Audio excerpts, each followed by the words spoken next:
ngolizozelela zamitengango ndizipata zonse zitsekulwambe Kristu mfumu yatu mbuye watuli wapambana mose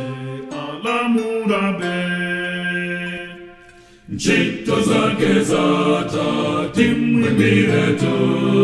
Yesu yowapera timtamanetu natipulumutsa natiferako alifumunito kwa atatewo osasawotirwa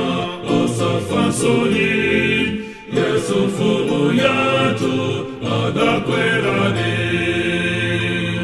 ntchito zake zatimwimiretu Yesu yowapera timtamanetu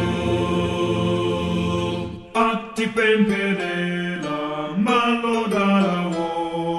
tinke kwatuko mwene chisomoto akonzela maro ana akengo